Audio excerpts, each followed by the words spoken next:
All right, thank you for keeping it here with us on Morning at NTV. Just going through the multiplicity of paperwork that I have here regarding our topics to ensure that we have the very best possible information and perspective that we bring to you. A very warm welcome to those who are just joining us. It's always a pleasure to have all hands on deck.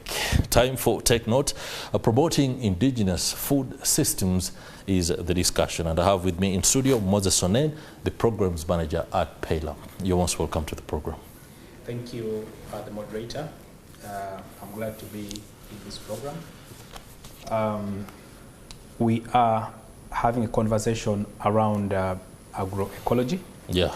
And specifically promoting indigenous foods. Indigenous food systems. For Uganda. Okay. Yes. Before we delve into the indigenous food systems and exactly what kind of protection systems are being rolled out, what is PALAM? PALAM Uganda stands for Participatory Ecological Land Use Management. We are part of the PALAM Association, which is a family of about 314 civil society organizations working in the Eastern, Central and Southern Africa. And specifically in Uganda, we are a family of 73 organizations working to promote ecological land use management. And when we say ecological land use management is managing and using our natural resources just beyond land in a way that is ecologically sound and nature-based, and in a way that supports the interaction of the different components of the ecology. Because the way God designed this planet, every other creature is dependent on the other. So we have to keep that system intact. Okay. Yes. And that is where the food system aspect comes in, and efforts underway to transform that. Before I understand more about agroecology, what is a food system? Because when I hear the word system, my mind races to a maze of so much. I do not know even whether I'm following the system right. So I'm looking forward to this information. What is a food system? Yes, first of all, let me start from agroecology. Okay. Agroecology comes from two words. Agro for agriculture, which has both crop and livestock, and fisheries and entomology.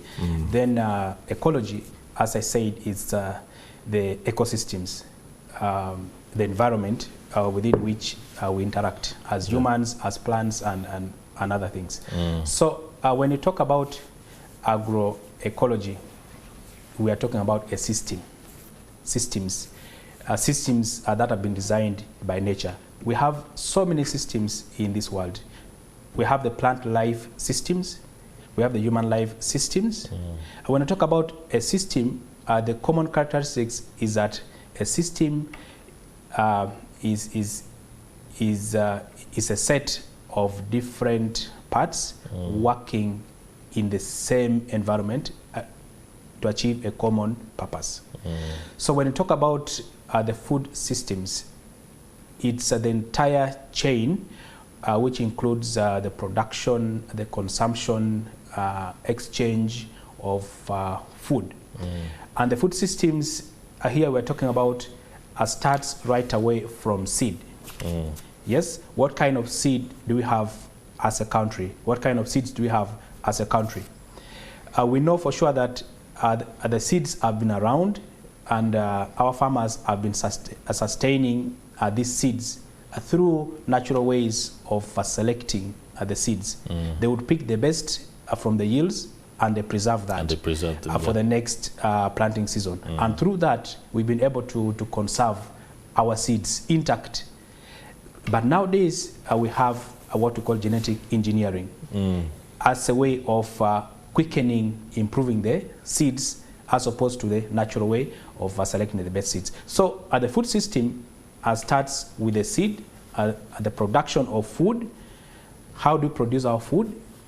For example, do we produce our food in organic manner, or we use a lot of synthetic chemicals. Yeah, fertilizers, I talk about pesticides and all that. In animals, talk about acaricides and all that. Where do all these chemicals end up? And that's what brings us to the table and say, look here, our system, our food system should be safe and should end in giving us safe food that can nourish our health. And the system continues even beyond the production. How do we store the food we have? We have been talking about aflatoxins here and there. That's we right. have our statistics show that 33% of the deaths in Uganda is due to non-communicable diseases. Yes, and one prominent cause of the NDCs is aflatoxins. Aflatoxins in maize, in grains, and other cereals. This comes as a result of poor storage. And after that, consumption. How do we prepare our foods? Yes? So the entire food system we are talking about is not only in production, but also to the preparation of food. But also the mindset of the consumers. Of the consumers, that yes, is very important. What do we take to be a food that is nourishing? The context has changed. That leads to the question I was going to ask. You spoke about the fact that if production, consumption, many of us know that indigenous food systems have been very sufficient in terms of preservation of these foods. And the new or Western models of storage should be able to either help us make longevity, better, but there's something about people preferring the Western kind of food production and even consumption patterns away from the indigenous. I do not know whether it's a lack of knowledge or a lack of interventions to ensure that the benefits are hammered down sufficiently. I do not know whether Pelham, given your multiplicity of entities that you're working with, have done enough to ensure that the government, for example, rolls out policy that is attendant to the preservation of those indigenous forms of food production and shaping consumption patterns. It's very true and very absurd that sometimes as Africans we don't pride in our cultures and what works for us.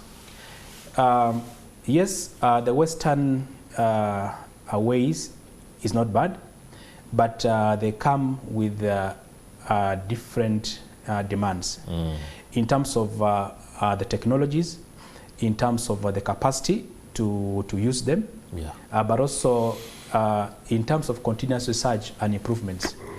But as Africans, as Ugandans, we have had evolving technologies on how we can store food, we can produce, we can add value to our food, which is based on agroecological sound principles. Principles of sustainability, principles of recycling, principles of biodiversity, all that. Yes. So as Pelham, we are mindful that Uganda should not move so much into the Western practices, especially in the food systems. For example, I can tell you we had a very heated discussion with the East African Legislative Assembly. They came to consult Uganda on our position on GMO. And they were saying that at the rest of East African countries, they have laws on GMOs, allowing GMOs. So as Uganda, we put our position very clear, saying, look here, we don't dispute the fact that GMOs are already in the country, but they are in the health sector.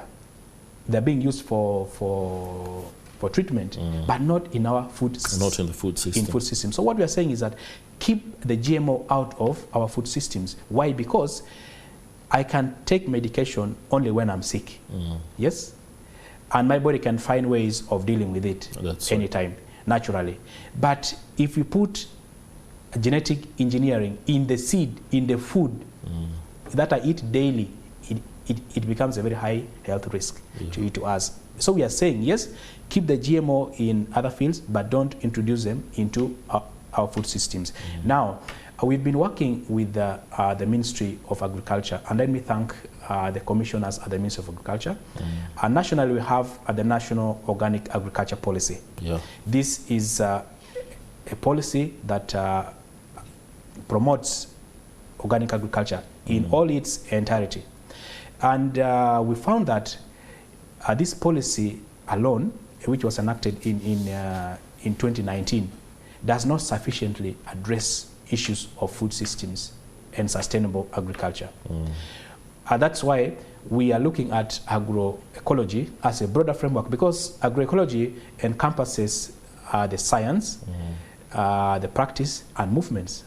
And movements tackle issues of governance, issues of seed governance, food governance. So you find that agroecology becomes a broader framework, not as narrow as a National Organic Agriculture Policy. But because we already had the National Organic Agriculture Policy, which is less than 2 years old, government could not again come up with another policy in that direction. So what government recommended was that they need to develop a strategy to reinforce the National Organic Agriculture Policy.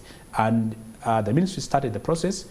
We supported the ministry with the other agroecology actors, and we started developing the National Agroecology Strategy, which we started 2 years ago. And I'm glad that this year we have been able to address all the comments that were raised by the ministry, especially comments around including crop, including livestock, entomology, all that. They were all addressed, and this strategy is sound, and it's a government policy that will help us steer interventions around agroecology. Yes. Now, to the layman out there, agroecology and all this talk about food systems could be something that requires them to think a little bit deeply. But we are a people who love to visualize what we see.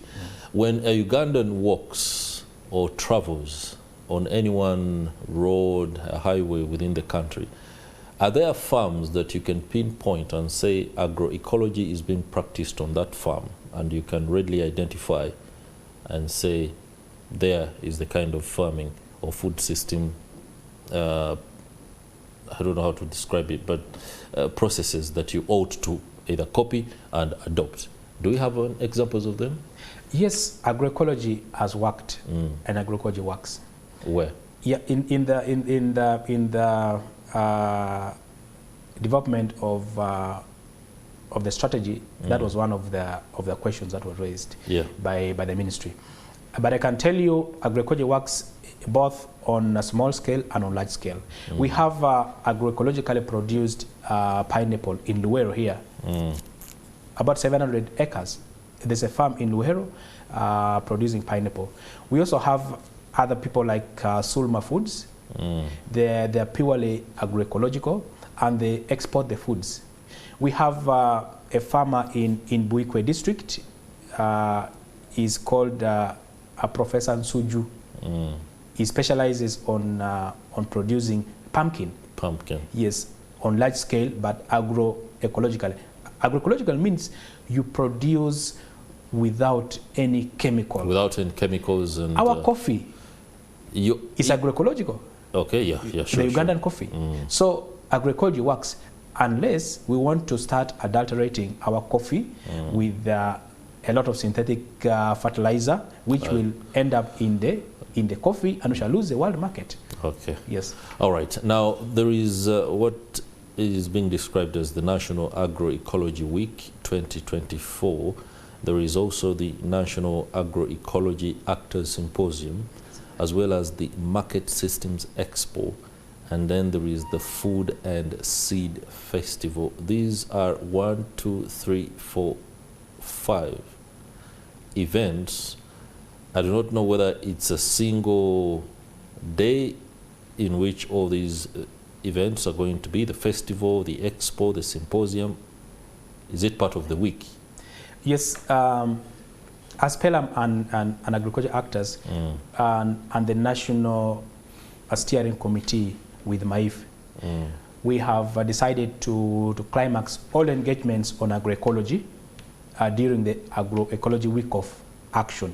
It's a whole week of action, on agroecology, promoting agroecology. So the week of action has policy engagements. It has engagements in the trade and also with the indigenous food and seed. Now, the National Agroecology Actor Symposium is that policy discussion forum, which will be held on the 23rd, which is tomorrow. 23rd, tomorrow. Yes, at Hotel Africana. So we have members of parliament coming from the committees of agriculture and the Parliamentary Alliance on Food and Nutrition. We have religious leaders, we have cultural leaders coming, we have the civil society organizations, we have the academia coming to see, and also MAIF coming to consolidate now the national agroecology strategy. And we are saying government should prioritize this strategy because it is very critical. So the entire discussion tomorrow will be around policy on agroecology. That is the Agroecology Actor Symposium. Yes, the Actor Symposium. The following day we shall have the Market Systems Expo. Now this is Agroecological Market Systems Expo, where we connect agroecological producers and those in the value chain of trade. And the business. And the businesses, food. Yes. Yeah. So we have business clinics going to happen, where we have banks that have been invited, we have microfinance institutions, and we have at the private sector. This is purely a private sector space, where we talk trade, where we link ourselves, where we see issues of financing to agroecological enterprises and all that.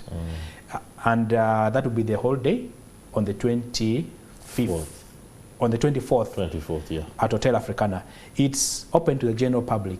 Come, feel free, taste the different products, get to buy them, let's support them.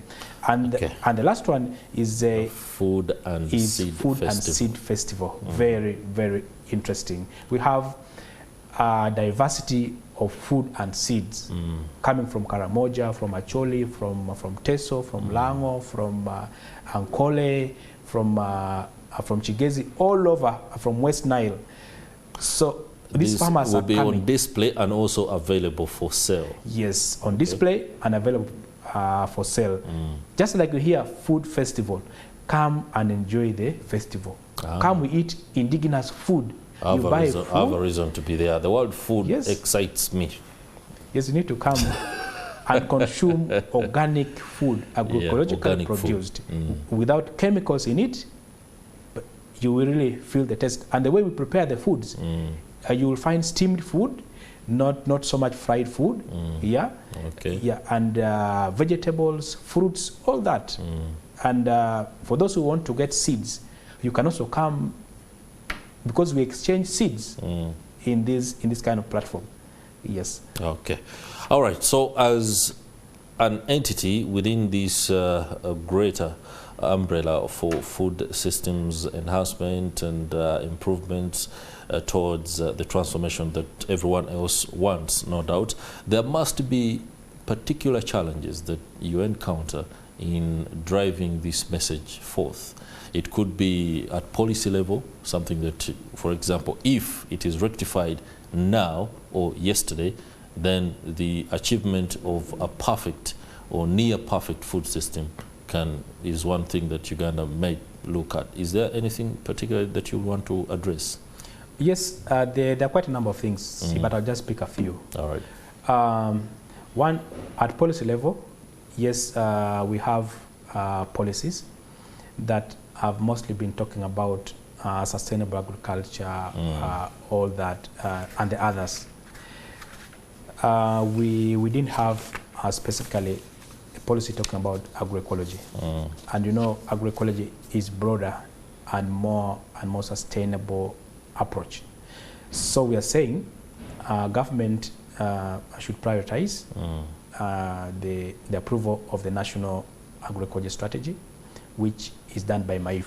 Yeah. And that will provide a framework for dealing with issues around the reducing soil productivity, the food safety issues, yes, the issues of research in agriculture, issues around improving the curriculum to encompass agroecology in the extension curriculum and all that. The other challenge is still around financing for agriculture by our government.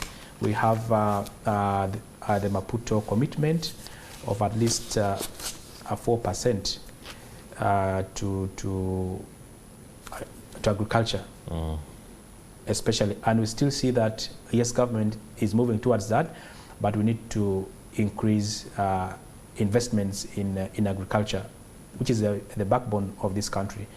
The other challenge is on enforcement, implementation. We have a lot of chemicals that are banned in other countries and are still being used. We're gladly using them here in Uganda. So enforcement is important. So we call upon government to prioritize enforcement and recruit inspectors. We have less than 20 inspectors in the country. And Food how inspectors? do we manage? Yes. And how do we manage inspecting the systems? We have the whole chain in the livestock sector, in the crop, entomology, fisheries. How do these less than 20 manage? And finally, is a challenge of the mindset change of the consumers. Me and you. We tend to look at Western foods, the production patterns as more very voluminous food, big food, as being fancy, as the best. No, we are killing ourselves. We need to start changing our mindset and perception towards healthy and safe food consumption. Well, Ugandans need to be told the truth. Many times at parties, Ugandans love to feel, every type of food available, but I'm apparently told that it's not supposed to be that way. You should look out for fewer patterns there in order to get the very best in terms of nutrient and everything that comes with it. Many thanks. Moses Onen, Programs Manager at the Participatory Ecological Land Use Management Uganda, that is PELAM. It's been a pleasure having your opinion and perspective that has no doubt emboldened our understanding of indigenous food systems. I do urge you to make time and go to Hotel Africana, where the National Agroecology Actors Symposium will be on tomorrow. There will also be the Market Systems Expo, but most importantly, the Food and Seed Festival, where you can have a look at the variety of seeds across the country, and also you have a chance to purchase some and take home. That will do it for this Tech Note, and it's coming up to 8:30.